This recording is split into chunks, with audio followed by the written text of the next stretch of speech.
The DJ was cooking at the party last night and she ate the performance, bro. You know what? Reema ghosted Rahul for no reason and Rahul got salty after that. क्या आपको भी लग रहा है मैं काफी weird बातें कर रही हूँ? क्योंकि DJ was cooking at the party last night. DJ party में क्या कुकिंग कर रहा था? क्या खाना बना रहा था? ये कुकिंग का मतलब तो खाना बनाना होता है. She ate the performance. Ate, what does this mean? Eat का past tense is ate. तो क्या उसने परफॉर्मेंस को खा लिया? ये कैसे पॉसिबल है? गोस्ट का मतलब तो भूत होता है. फिर रीमा कैसे राहुल को गोस्ट कर सकती है? एक ऐसा सेंटेंस हुआ, Reema ghosted Rahul and Rahul got salty. Salty का मतलब तो नमकीन होता है. अब कोई इंसान नमकीन कैसे हो सकता है? क्या आप भी यही सोच रहे हैं कि मैं काफी वियर्ड बातें कर रही हूं? ये वियर्ड बातें नहीं है guys. This is how Gen Z's talk. Alright? Now tell me, क्या आपको पता है कि ये Gen Z's है कौन? तो चलिए आज पहले समझते हैं Gen Z's है कौन. Now friends, 1981 से 1996 के बीच पैदा हुए बच्चों को मिलेनियल कहते हैं. Alright? 1997 से 2012 के बीच पैदा होने वाले बच्चों को Gen Z जनरेशन कहते हैं. 2013 से 2024 के बीच पैदा होने वाले बच्चों को जनरेशन अल्फा कहते हैं. और 2025 से मोस्ट प्रोबेबली 2039 तक पैदा होने वाले बच्चों को जनरेशन बीटा कहते हैं या कहलाएंगे. Alright? So tell me guys, क्या आप भी Gen Z जनरेशन से बिलोंग करते हैं और आपको Gen Z स्लैंग्स नहीं पता? So what are you waiting for? चलिए आज Gen Z स्लैंग्स सीखते हैं, उनके मीनिंग्स या और उनके कुछ सेंटेंसेस हिंदी और इंग्लिश में देखते हैं. I'll try to explain them in Hindi and English so that it will help you understand them in an easy way. So without further ado, let's get straight into the video. Hello everybody, I am Tanushree and I welcome you all to Tanushree's English Hub. So the first word is let. Yes, let. Now what does this mean? Let का मतलब है धमाकेदार, मजेदार, या आप ऐसे भी बोल सकते हैं एक्साइटिंग, अमेजिंग एंड फन. चलिए आप सेंटेंस देखते हैं. The party was lit, bro. Party क्या धमाकेदार थी, पार्टी क्या मजेदार थी. And the next is slay. अब slay का मतलब क्या है? slay का मतलब है something really good, amazing, कुछ अच्छा करना या बहुत बढ़िया दिखना. Alright? चलिए अब सेंटेंस देखते हैं. She was slaying in that red outfit. वो उस रेड आउटफिट में क्या कमाल की लग रही थी यार. चलिए अब इससे रिलेटेड दो अच्छे फ्रेज दे देती हूँ. ओके? अगर कोई बहुत अच्छा लग रहा हो तो हम कभी कभी बोलते हैं ना, You are looking drop dead gorgeous. इसका मतलब है तुम क्या सुंदर लग रही हो, क्या कमाल की लग रही हो, क्या गॉर्जियस लग रही हो. ऑलराइट? या फिर कभी कभी हम एडवांस वे में ऐसे भी बोलते हैं, You're killing it man with your look. Alright? तो अब से जब भी आपको बोलना हो You're looking beautiful, please do not use this sentence. Instead of that, do try and use these sentences and add style to your language. चलिए अब देखते हैं next. Next is no cap. अब नो कैप का मतलब क्या हुआ? Cap का तो टोपी हुआ. क्या इस टोपी से रिलेटेड कुछ है? Gen Z's के लिए नो कैप का मतलब है being honest और झूठ नहीं. मीन्स जब जेंजीज नो कैप का यूज करते हैं मीन्स वो बोलना चाह रहे हैं कि I am being honest, I am not lying at all. Okay, चलिए अब सेंटेंस देखते हैं। That was the best movie ever. No cap. That was the best movie ever. No cap. वो सबसे बढ़िया मूवी थी यार, मैं झूठ नहीं बोल रहा हूं, मैं बिल्कुल सच बोल रहा हूं, वो सबसे बढ़िया मूवी थी। And the next is bet. Bet Gen Zs आमतौर पे यूज करते हैं बोलने के लिए यस। चलिए अब बेट को समझाने के लिए मैं क्वेश्चन करती हूँ। And the question is, are you coming to the party tonight? तो जनरली पॉजिटिव वे में कैसे आंसर करेंगे? यस या यस। ओके, बट जेंजीज इसको आंसर करेंगे बेट। मीन्स बेट का ऐसे देखा जाए तो बेट का मतलब है ओके, अग्रीड या श्योर, हाँ पक्का। ओके, चलिए अब सेंटेंस को अच्छी तरह समझते हैं। Are you coming to the party tonight means क्या तुम आज पार्टी में आ रहे हो रात को? क्या आज रात की पार्टी में तुम आ रहे हो? बेट, हाँ पक्का मैं जरूर आ रहा हूं। Alright, are you coming to the party tonight? Bet, yes मैं आ रहा हूं। तो अब से जब भी यस या बोलना हो, do use bet instead of saying yes and yeah. Alright, चलिए अब नेक्स्ट देखते हैं। Next is flex. फ्लेक्स का मतलब है शो ऑफ करना या दिखावा करना। चलिए अब सेंटेंस देखते हैं। He is always flexing his new phone. He is always flexing his new phone. वो हमेशा अपने न्यू फोन का दिखावा करता रहता है। Alright? चलिए नेक्स्ट देखते हैं। Next is sus. Now guys, shus word has come from the word suspicious. Yes, अब suspicious का क्या मतलब हुआ? वैसे तो आमतौर पे suspicious का मतलब है शक करना या फिर कोई भी ऐसी चीज जो डाउटफुल हो। In that case we use suspicious और शस, राइट। चलिए अब सेंटेंस देखते हैं। That guy is acting sus bro. That guy is acting sus bro. वो लड़का थोड़ा सक्की नहीं लग रहा है, वो लड़का थोड़ा गड़बड़ लग रहा है, वो लड़का थोड़ा सक्की टाइप का लग रहा है। Isn't it? चलिए अब देखते हैं next. And the next is rizz. Rizz is a short form of charisma, means flirting skill और चार्मिंग स्किल। चलिए अब इससे सेंटेंस देखते हैं। She doesn't fall for looks bro, you need a real rizz to impress her. She doesn't fall for looks bro, you need a real rizz to impress her. मतलब वो शकल पे नहीं जाती, तुम्हें अपना रियल रीज लाना होगा उसे इम्प्रेस करने के लिए। वो शकल पे नहीं जाती, तुम्हें अपना रियल रीज लाना होगा उसे इम्प्रेस करने के लिए। चलिए अब नेक्स्ट देखते हैं। Next is drip. ड्रिप का मतलब होता है स्टाइलिश और having a great fashion sense. बहुत ही स्टाइलिश और बढ़िया fashion sense. Alright, drip generally refer करता है स्टाइलिश और फैशनेबल कपड़ों को। चलिए अब सेंटेंस देखते हैं। No cap, your drip is absolutely fire today. No cap, your drip is fire today, bro. No cap, your drip is fire today, bro. Means मैं झूठ नहीं बोल रहा हूं, क्या स्टाइलिश लग रहे हो, आज तुम्हारा लुक क्या मस्त है।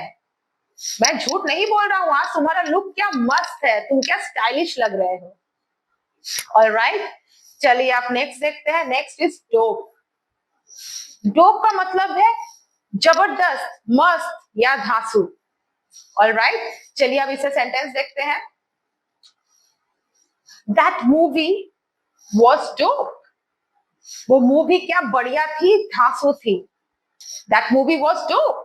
वो मूवी क्या बढ़िया थी, क्या धांसू थी, क्या मस्त थी। ऑलराइट, चलिए आप नेक्स्ट देखते हैं। नेक्स्ट है cooking. Yes, you heard it right, cooking. It means doing something really good or being in that zone. It means doing something really good or being in that zone. Generally refers to music, sports, or any skills. But that doesn't really mean cooking food. Yeah. मतलब कुछ बहुत ही बढ़िया या बहुत अच्छा करना. Alright? चलिए अब देखते हैं sentence. She was cooking in that meeting. She had all the answers. She was really cooking in that meeting. She had all the answers. Means वो मीटिंग में कितना अच्छा बोल रही थी, उसके पास सारे जवाब थे. She was really cooking in that meeting. She had all the answers. वो मीटिंग में कितना अच्छा जवाब दे रही थी, कितना अच्छा बोल रही थी, उसके पास तो सारे जवाब थे. Now tell me guys, generally meeting में क्या होता है? मीटिंग में we discuss things, right? Positive, negative performances के बारे में, या फिर अपकमिंग प्रोजेक्ट्स के बारे में, या फिर रिजल्ट्स के बारे में, isn't it? तो डेफिनेटली काफी सवाल जवाब भी होते हैं. ऑलराइट, इसका मतलब उसने कितना अच्छे तरीके से परफॉर्म किया, कितनी अच्छी तरीके से सारे जवाब दिए. तो हम ऐसे बोल सकते हैं कि she was really cooking in that meeting because she had all the answers. She was really cooking in that meeting because she had all the answers. All right. I hope this is clear now. Now the next is, it's giving off. Giving off is used to describe the vibe and the style that something is really giving off. Okay. कभी कभी हम ऐसा बोलते हैं ना कि ऐसा लग रहा है, ऐसा फील हो रहा है, isn't it? तो जेनजीज को जब ऐसा बोलना होता है कि ऐसा लग रहा है, कि ऐसे फील हो रहा है, जैसे ऐसा लग रहा हो जैसे, तो जेनजीज यूज करते हैं इट्स गिविंग ऑफ. चलिए देखते हैं इसे sentence. This meal I tell you bro is giving 5-star bussin. This meal I tell you bro is giving 5-star bussin. मतलब ये खाना मैं बोल रहा हूं बिल्कुल 5 स्टार जैसे लग रहा है. ये खाना मैं बता रहा हूं बिल्कुल 5 स्टार जैसे स्वाद है. ये खाना मैं बोल रहा हूं इतना टेस्टी है कि बिल्कुल 5 स्टार जैसे स्वाद लग रहा है. Alright, next is salty. Salty का मतलब होता है गाइस जनरली, जनरली नहीं, हमें तो ये देखना है कि जेनजीज सॉल्टी किस तरह से यूज करते हैं. ऑलराइट, जेनजीज सॉल्टी को तब यूज करते हैं जब उन्हें बोलना होता है कि कोई नाराज हो गया है, या किसी को जलन महसूस हो रही है, जेलसी, या फिर उसे थोड़ा चिड़चिड़ापन सा फील हो रहा है, या वो चिड़चिड़ा हो गया है. ऑलराइट, चलिए अब सेंटेंस देखते हैं. She got salty when her friend invited someone else to the party. She got salty when her friend invited someone else to the party. Means वो नाराज हो गई या जेलस फील करने लगी जब उसके दोस्त ने किसी और को पार्टी में इनवाइट कर लिया. वो नाराज हो गई या जेलस फील करने लगी जब उसके दोस्त ने किसी और को पार्टी में इनवाइट कर लिया. ऑलराइट, चलिए देखते हैं next. The next is ghosted. इसका मतलब ये नहीं कि मैं भूत से रिलेटेड कुछ बोल रही हूँ. ओके, देखते हैं जेनजीज कैसे यूज करते हैं गोस्टेड को. गाइस, जेनजीज गोस्टेड को तब यूज करते हैं जब उन्हें बोलना होता है कि किसी ने किसी को इग्नोर कर दिया, या बिना कुछ कहे ही बातचीत करना अचानक से बंद कर दिया. चलिए अब देखते हैं इससे related sentence. I thought we were friends but she ghosted me without any reason. I thought we were friends but she ghosted me without any reason.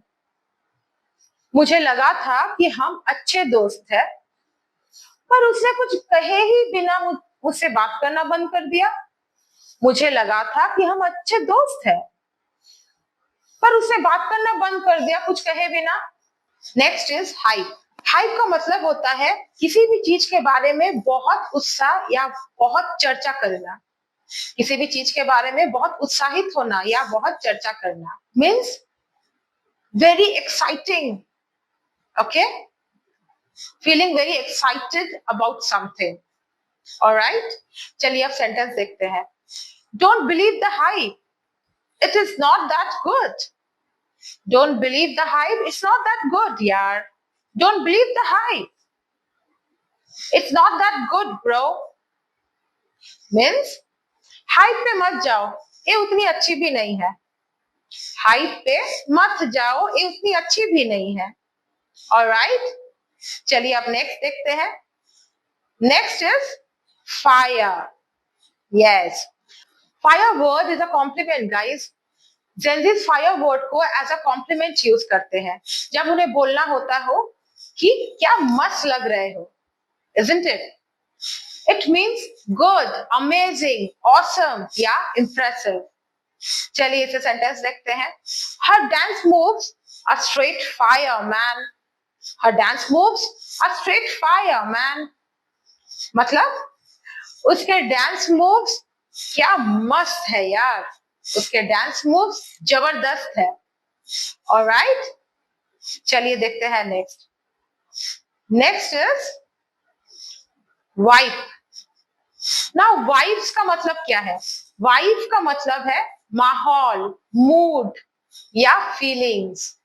Alright, किसी भी जगह का अगर माहौल एक होता है ना, जब हमें बोलते हैं कि इसका माहौल अच्छा लग रहा है या इसका माहौल अच्छा नहीं लग रहा है, we use this word. In fact Gen Zs use this word vibe. Alright, चलिए अब देखते हैं जेंजीज इसे कैसे यूज करते हैं सेंटेंस में. I don't like the vibe of that cafe. मुझे उस कैफे का माहौल पसंद नहीं है. I don't like the vibe of that cafe. मुझे उस कैफे का माहौल पसंद नहीं है. Alright, next is she gives off a positive vibe. She gives off a positive vibe. वो हमेशा एक पॉजिटिव सा वाइब देती है. वो एक पॉजिटिव सा वाइब देती है.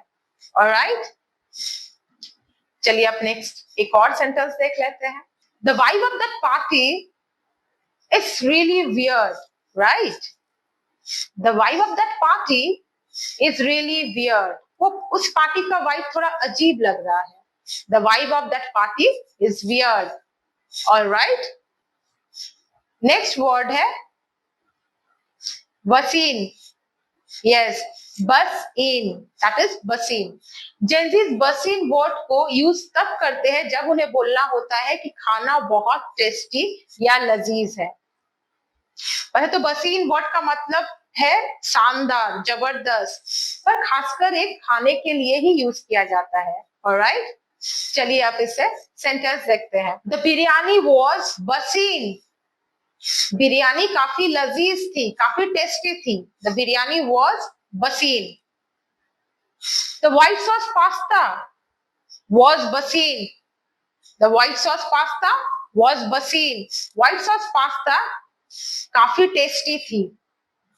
व्हाइट सॉस पास्ता डिलिशियस थी.